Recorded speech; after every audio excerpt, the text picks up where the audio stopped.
yang saya hormati Bapak Dr. Haji Iskandar MAG. Yang saya hormati Bapak-bapak, Ibu, para mahasiswa pasca program S3 yang hadir dalam kesempatan ini. Hari ini adalah perkenalan pertama berkaitan dengan materi pendidikan dalam perspektif Al-Quran dan Hadis gitu, atau studi Al-Quran yang kali ini dengan topik tafsir dan macam-macam tafsir. Topik ini kita berikan untuk paling tidak memberikan wawasan ya bagi mereka yang mungkin saja belum pernah mendengar istilah ini gitu, atau belum pernah mengambil mata kuliah ulumul Quran. Bagi mereka yang kuliah di IAIN mungkin apakah dimanapun ya belajar di S1 biasanya pernah mendengar ini. Tapi kalau di luar itu saya tidak tahu gitu ya. Ini paling tidak ulang kembali mereka yang sudah pernah mempelajarinya dan pengenalan bagi mereka yang belum. Kata tafsir secara bahasa diambil dari kata fassara yufassiru tafsiran, yang berarti keterangan atau uraian. Tafsir menurut Al-Jurjani berarti al-kasab wa izhar. Al-kasbu wal izhar, menyingkap atau membuka dan menjelaskan. Kalau Ibnu Faris dalam Maqais Lughah katanya tafsir itu dari kata fa sin, dari huruf fa sin ro, mengandung arti keterbukaan, kejelasan. Pada dasarnya pengertian tafsir berdasarkan bahasa tidak akan lepas dari kandungan makna al-idah menjelaskan, al-bayan menerangkan, al-kasfu mengungkapkan, al-izhar menampakkan, dan al-ibanah menjelaskan.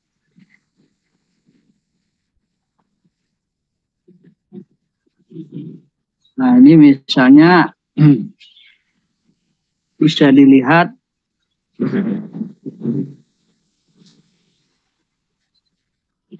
dalam surah Al-Furqan ayat 33. Coba bisa lihat di Qurannya. Ini kebetulan kemarin tidak sempat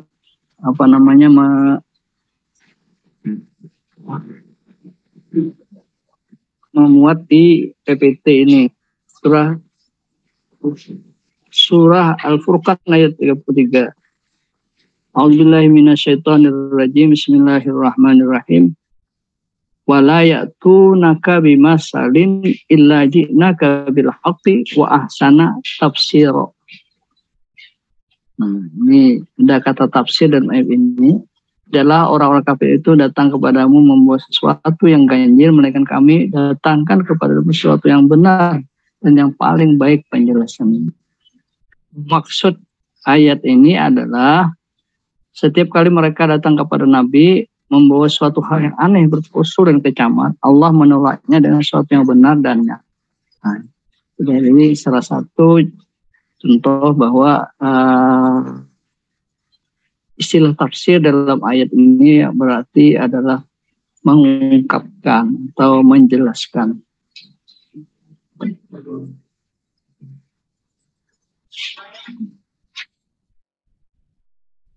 Kemudian dalam Al-Quran kata tafsir disandingkan dengan al-haq. Menafsirkan Al-Quran pada masa Rasulullah Sallallahu Alaihi Wasallam, khususnya di awal-awal Nabi Muhammad Sallallahu Alaihi Wasallam menyampaikan misi kerasulannya sampai beliau meninggal, itu umumnya para sahabat berpegang pada riwayat-riwayat atau hadis yang disampaikan, dinukilkan, dari Nabi Muhammad Sallallahu Alaihi Wasallam. penafsiran yang mereka ambil dari perkataan dari Rasulullah Sallallahu Alaihi Wasallam dikatakan dengan tafsir bil maksur atau tafsir yang bersumber dari riwayat. Nah, bisa juga disebut dengan metode penafsiran riwayah.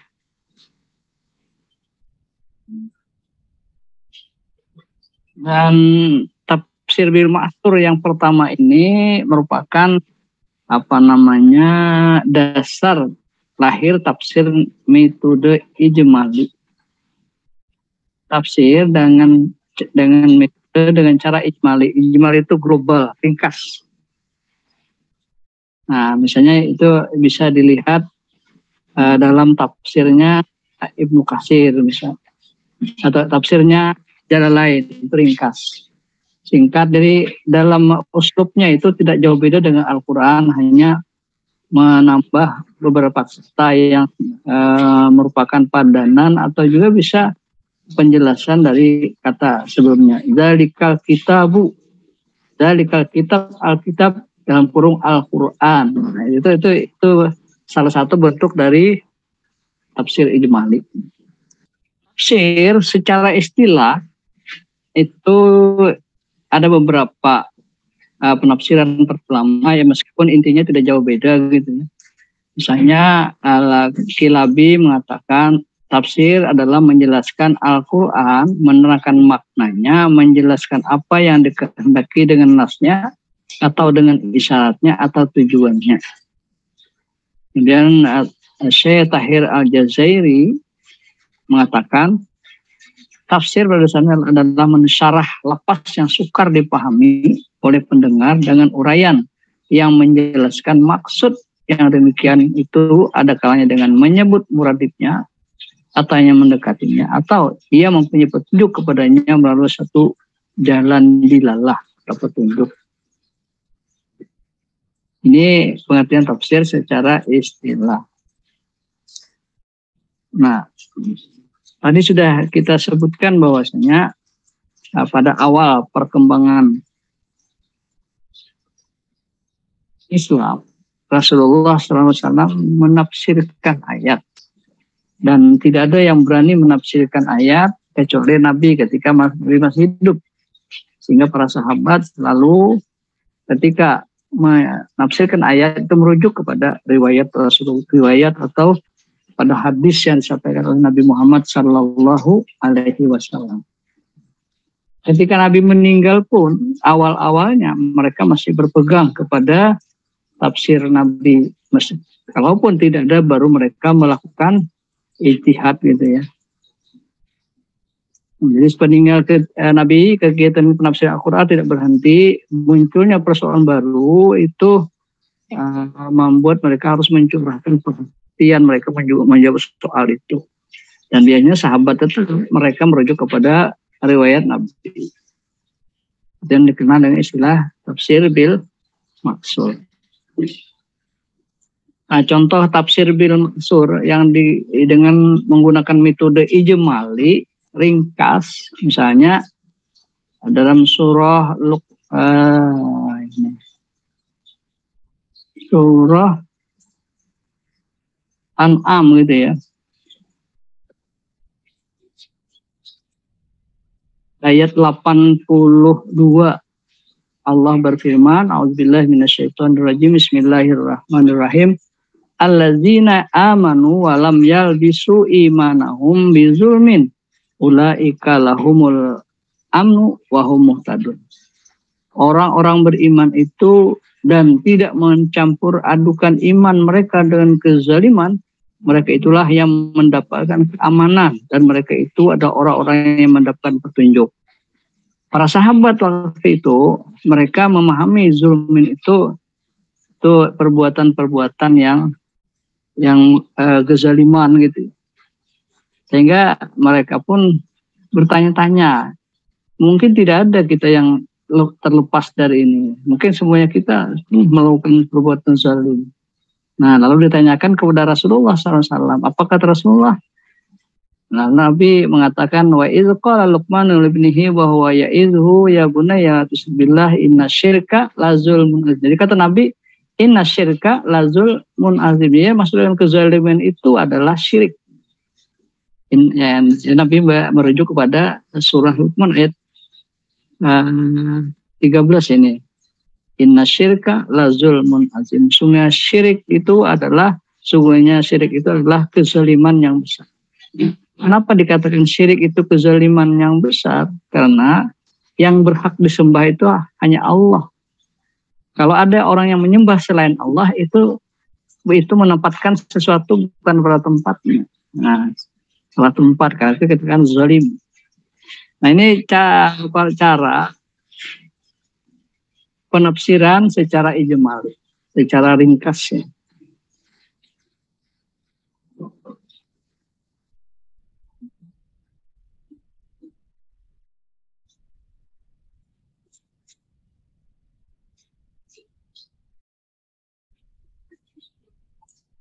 Jadi berdasarkan kenyataan sejarah itu dapat dikatakan bahwasanya kebutuhan umat Islam pada saat itu sudah terpenuhi dengan tafsir global itu, tafsir singkat itu.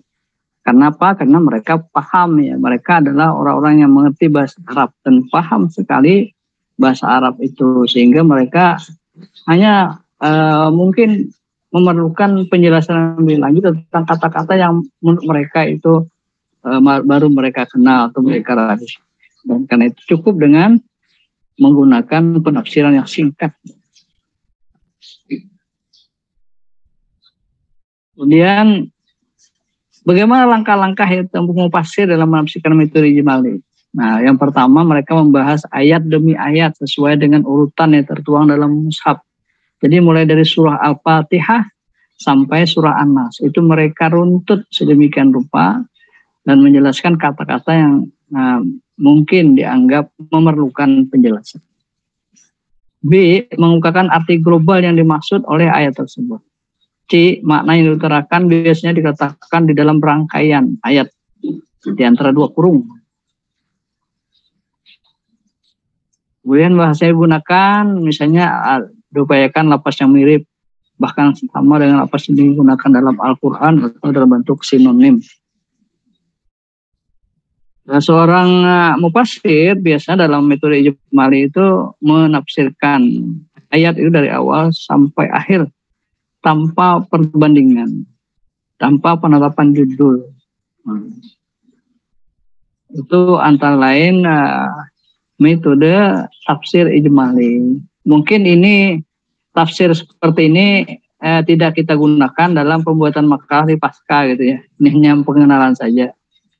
Dan ini bisa dilihat tadi dengan contoh misalnya tafsir karya Jalaluddin Asyuti yang disebut dengan tafsir Jalalain.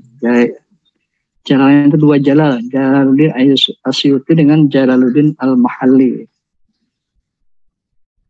Nah, yang berikutnya adalah tafsir tahlili, tafsir analisis. Setelah Islam berkembang, banyak non-Arab.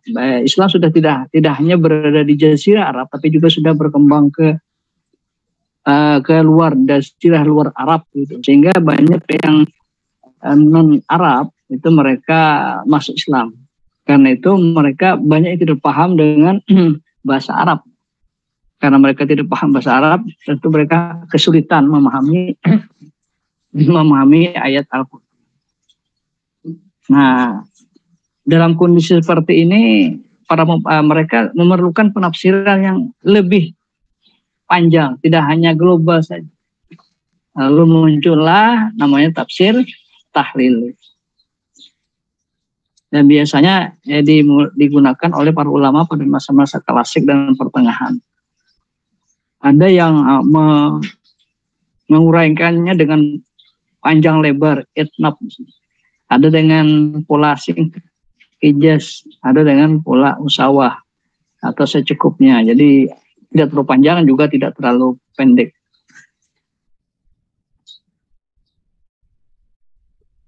Para ulama membagi wujud tafsir tahlil itu menjadi tafsir bil maksur, tafsir bil ra'yu, atau birai, tafsir birai itu dilihat dari cara, kemudian dilihat dari penekanannya atau keahlian mufassir. Itu ada tafsir sufi, ada tafsir fikih, ada tafsir ilmi, ada tafsir falsafi, ada tafsir adabi.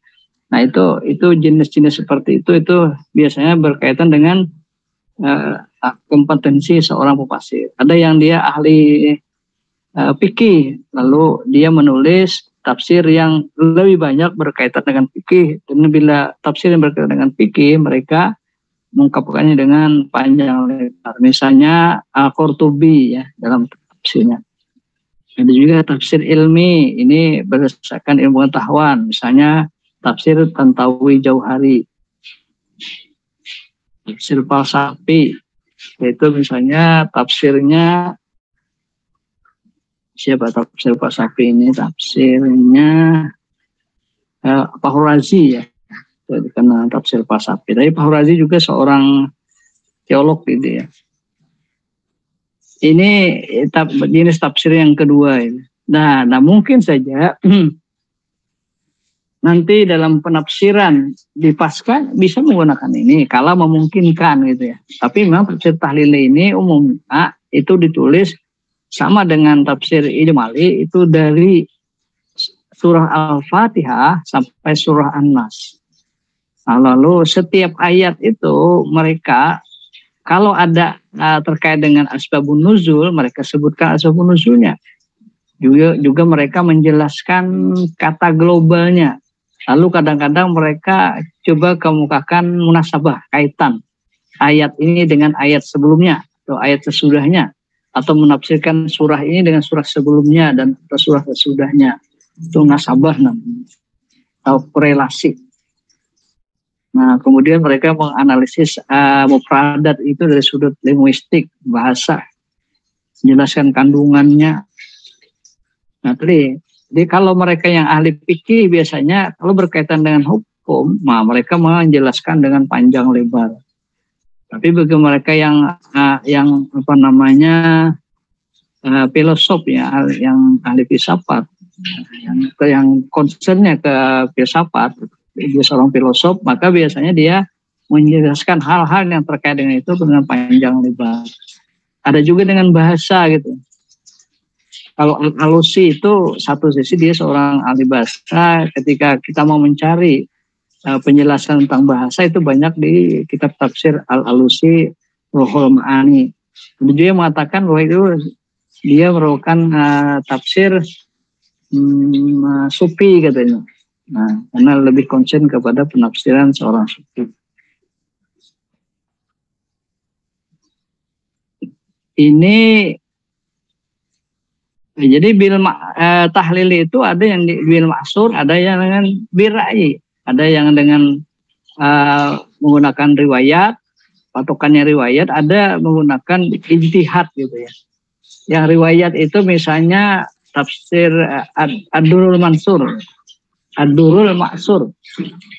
Itu yang tafsirnya Jalaluddin As-Suyuti.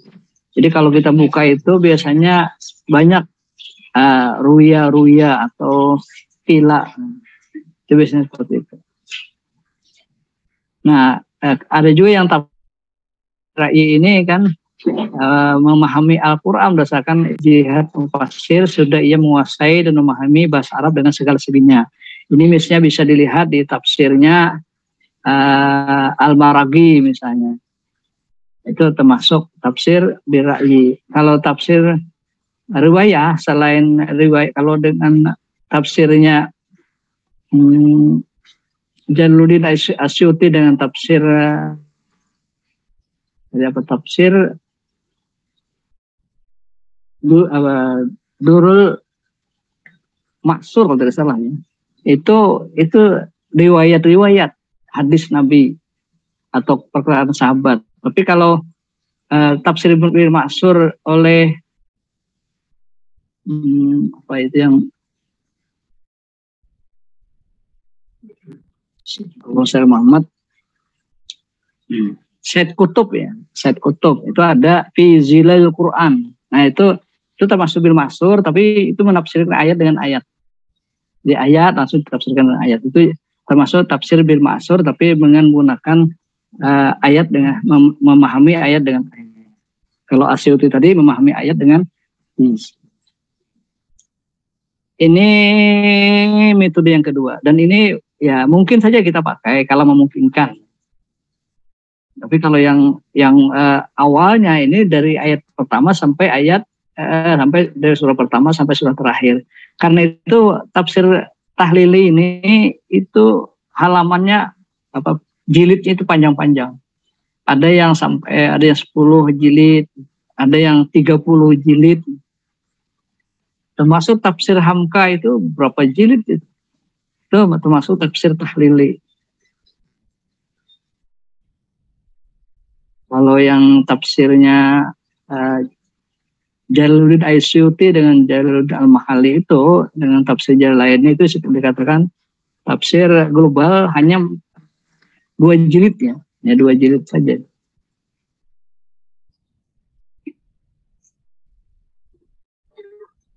Nah, yang ketiga tafsir maudhu, tafsir tematik. Nah, dalam perkembangan selanjutnya orang mencoba untuk melihat kata-kata atau topik-topik. Karena dalam Al-Quran itu banyak sekali topik-topik tertentu yang fokusnya ke sana. Misalnya Al-Quran banyak ini agak kadang kerungkungan sebatuk apa-apa. Misalnya ada tema tentang perempuan, ada tema terkait dengan laki-laki, ada tema terkait dengan sumpah misalnya. Lalu para ulama mencoba untuk melihat itu ya, topik-topik itu dengan mengumpulkan ayat-ayat yang terkait dengan itu, sehingga lahirlah misalnya Ijaz Al-Quran. Ada juga lahirnya Ulul Azmi dalam Al-Quran. Ulul Azmi dalam Al-Quran itu dari lihat judul saja bisa dikatakan bahwa mereka itu banyak akan mencari ayat-ayat yang terkait dengan Ulul Azmi. Ada juga pendidikan dalam Al-Quran, emosi dalam Al-Quran, banyak itu. Dan itu tren yang dipakai dulu sampai sekarang oleh mahasiswa S2 dan S3. Jadi kalau S3 umumnya mereka yang concern ke tafsir itu biasanya menulis disertasinya itu dengan maudhu'i. Tafsir maudhu'i adalah tafsir yang membahas tentang masalah Al-Quran Al-Karim yang memiliki kesatuan makna atau tujuan dengan cara menghimpun ayat-ayat yang juga bisa disebut dengan metode tauhidi, metode kesatuan, untuk kemudian melakukan analisis terhadap isi kandungan menurut cara tertentu dan berdasarkan syarat-syarat tertentu untuk menjelaskan makna-maknanya, mengeluarkan unsur-unsurnya, hubungkan antara satu dengan yang lainnya. Tafsir tematik ini ada 2 macam. Ada namanya tafsir tematik per surah. Jadi satu surah itu dibahas sedemikian rupa sampai selesai. Tafsir tematik juga. Ada tafsir surah Al-Fatihah atau Samudra Al-Fatihah. Nah, itu kan satu surah itu. Itu termasuk tafsir tematik, tapi satu surah. Tafsir Al-Fatihah. Lalu ada yang kedua ini adalah menghimpun sejumlah ayat dari berbagai surah yang sama-sama membicarakan satu masalah tertentu. Selain ayat-ayat tersebut disusun sedemikian rupa dan diletakkan di bawah satu tema bahasan, selanjutnya ditafsirkan secara maudhu'i. Dan kebetulan saya dan juga Pak Iskandar kalau tidak salah ini ketika membuat tesis ini menggunakan metode ini.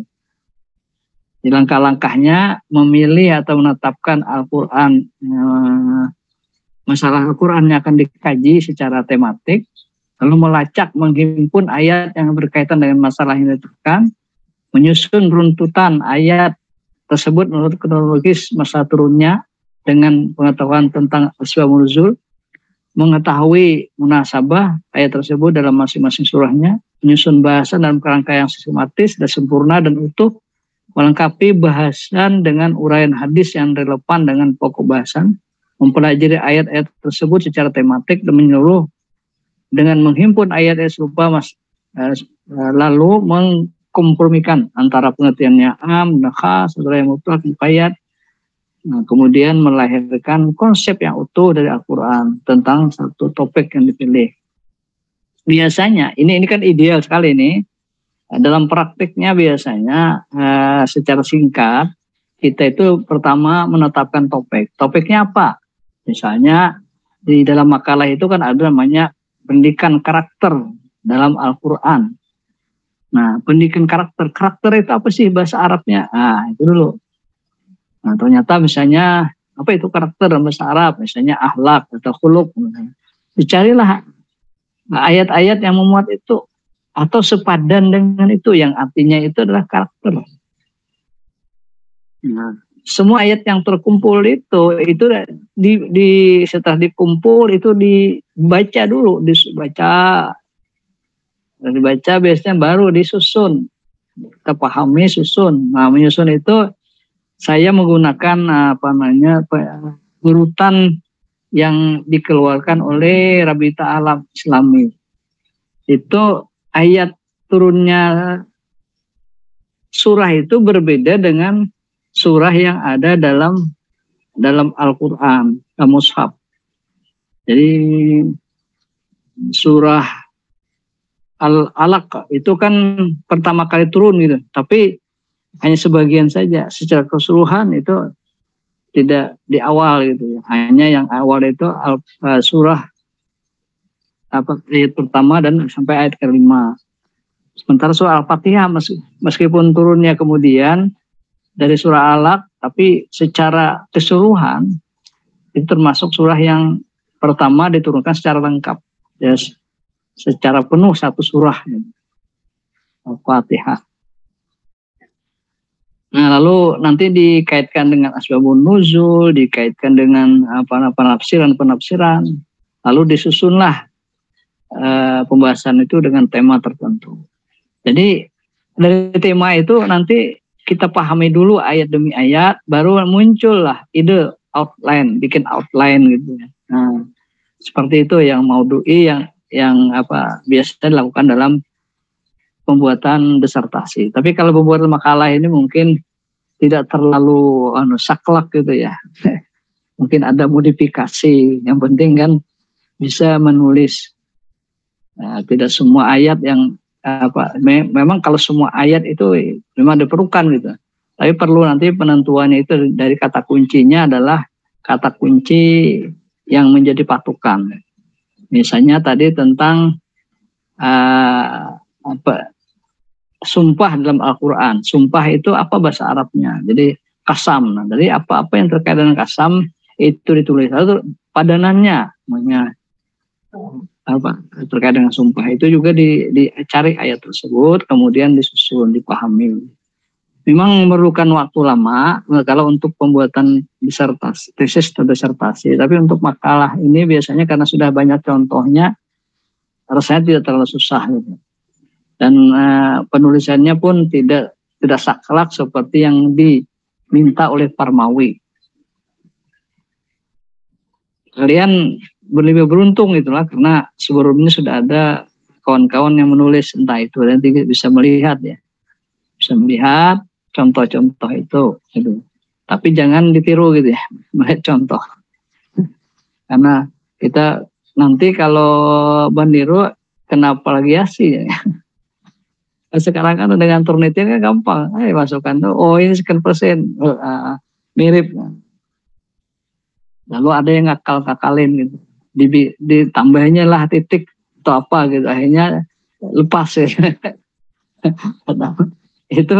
itu akal-akal gitu, tapi nanti ketika dosen baca ketahuan.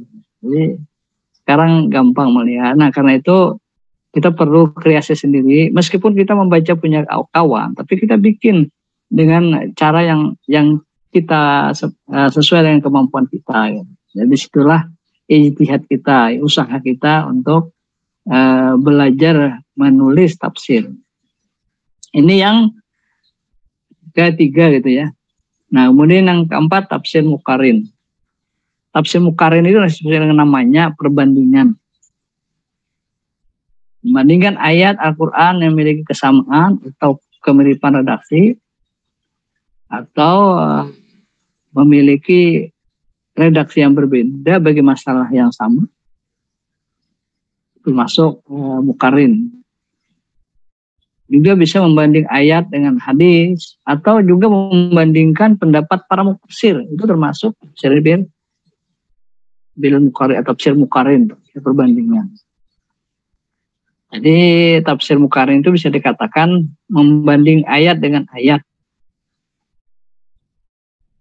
Jadi membanding satu ayat dengan ayat yang lain yang membahas kasus yang sama, tetapi menggunakan redaksi yang berbeda. Membanding satu ayat dengan ayat yang lain yang membahas kasus yang berbeda, tapi menggunakan redaksi yang mirip. Atau membanding ayat dengan hadis yang membahas kasus yang sama, tapi hadisnya minimal sahih. Tidak bisa kita membanding ayat dengan hadis maudhu atau hadis dhaif. Nah, ya minimal hadisnya hadis sahih. Kalau bisa hadisnya hadis mutawatir. Tapi mutawatir itu tidak banyak gitu ya, hadis mutawatir. Kemudian membandingkan penafsiran seorang pasir dengan penafsir yang lain. Nah, jadi itu termasuk muqarin. Yang kita banding itu pendapat dia tentang ayat itu. Ini dibanding, di mana perbedaannya, di mana persamaannya, kenapa mereka berbeda seperti itu. Nah, itu diungkap gitu, sehingga kita punya kesimpulan yang menarik gitu ya. Ya, contoh ini. Contoh tafsir yang membandingkan ayat yang mirip dengan kasus yang berbeda. Misalnya, wa ma ja'alahullahu illa busyra lakum walitatma'inna qulubukum bihi wa man nasru illa min indillahil azizil hakim. Itu surah Ali Imran ayat 126. Kemudian Al-Anfal ayat 10. Wa ma ja'alahullahu illa busyra. Sampai di sama ya. Nah, lanjutannya yang tadi lakum, di sini walitatma'inna bihi. Nah, itu beda ya. Sama-sama menggunakan kata walitatma'inna, tapi yang di atasnya itu lakum, baru walitatma'inna qulubukum bihi. Di sini walitatma'inna bihi qulubukum. Nah, qulubukumnya kemudian. Wa man nasru illa min indillahil innallaha azizun hakim. Di sini min indillah. Lalu di sini ada inna, maka menggunakan kata inna. Ini tidak jauh beda ya, meskipun perbedaannya tidak banyak. Ternyata ada punya penekanan. Kenapa Allah menggunakan kata seperti itu? Ternyata ada penekanan tertentu. Misalnya, ya ini kata mufasir gitu ya. Surah Ali Imran ayat 126 ini berkaitan dengan pertolongan Allah pada orang Islam dalam perang Uhud. Sedangkan ayat 10 surah Al-Anfal berkenaan dengan pertolongan Allah pada orang Islam pada perang Badar. Nah, kalau perang Badar itu pertolongan Allah itu kan belum tahu itu. Nah, lalu di sini menggunakan penekanan, taukid atau takkid. Nah, sementara ketika perang Uhud sudah pernah menang, sehingga tidak begitu diperlukan kata-kata takkidnya atau taukidnya. Nah, variasi terdahuluan penempatan kata bihi dan penambahan kata ina dimasukkan atau diduga gitu ya, sebagai penekanan, penegasan atau taukid. Kandungan utama ayat tersebut itu janji bantuan dari Allah kepada orang-orang Islam yang berperang dalam perang Badar. Sedangkan pada perang Uhud itu tidak diperlukan karena mereka sudah pernah ditolong. Nah, itu seperti itu. Jadi ada maksud yang tersirat di dalam perbedaan surah. Jadi ini menarik sekali ketika dibahas perbedaan itu. Nah, tentu ini harus memiliki kemampuan bahasa Arab yang mumpuni gitu. Kalau baru bisa-bisa saja bahasa Arabnya mungkin susah ya. Kemudian contoh berikutnya, ini ayat yang membahas kasus yang sama tetapi redaksi berbeda.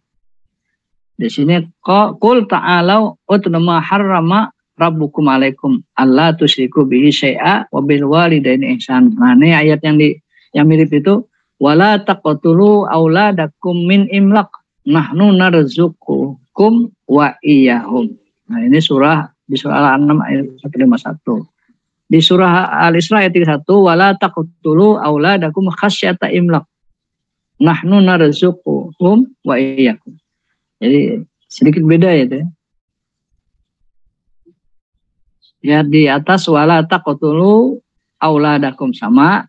Di sini di atas min imlaq, di bawah khasyata imlaq. Di atas nahnu narzuqukum, di bawah nahnu narzuquhum. Wa iyyahum di atas, wa iyyakum di bawah. Nah, kedua ayat ini berbicara tentang kasus yang sama, itu larangan membunuh anak-anak karena alasan kemiskinan. Perbedaannya terletak pada sasaran ayat atau mitra bicara, mukhatab, istilahnya mukhatab. Mukhatab itu orang yang diajak bicara atau kemana pembicaraan itu diarahkan. Mitra bicara ayat 151 surah Al-An'am, orang miskin, sehingga menggunakan ungkapan min imlaq. Jadi alasan mereka membunuh anak itu karena memang mereka miskin. Sebenarnya miskin. Min imlaq. Nah, sementara pada surah Al-Isra 31 itu orang-orang yang membunuh anak pada masa jahiliyah itu ya, bukan karena mereka miskin, mereka kaya. Tapi mereka khawatir gitu, menjadi miskin kalau punya anak lagi gitu.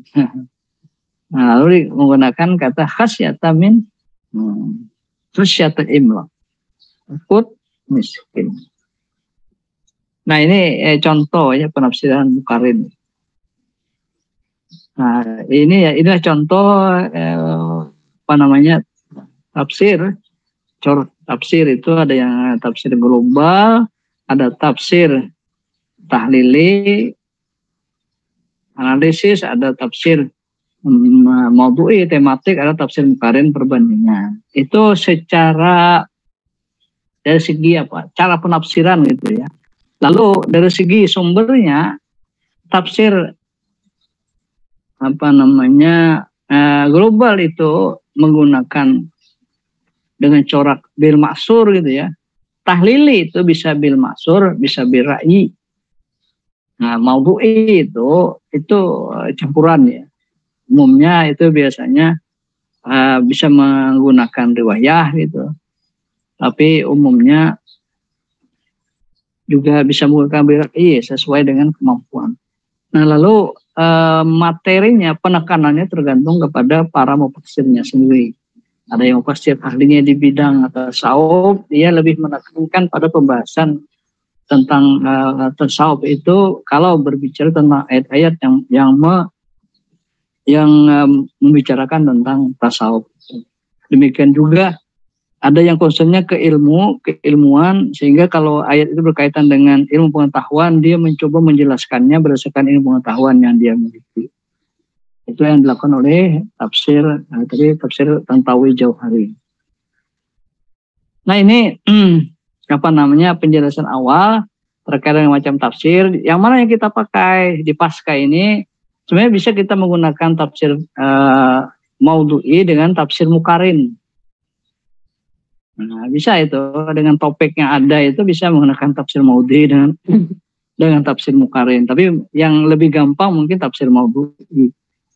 Kalau tafsir tahlili bisa saja sebetulnya, tapi ayat dengan ayat yang ada mungkin bisa dilakukan itu. Kalau kebetulan ayatnya yang berkaitan itu bisa dikembangkan.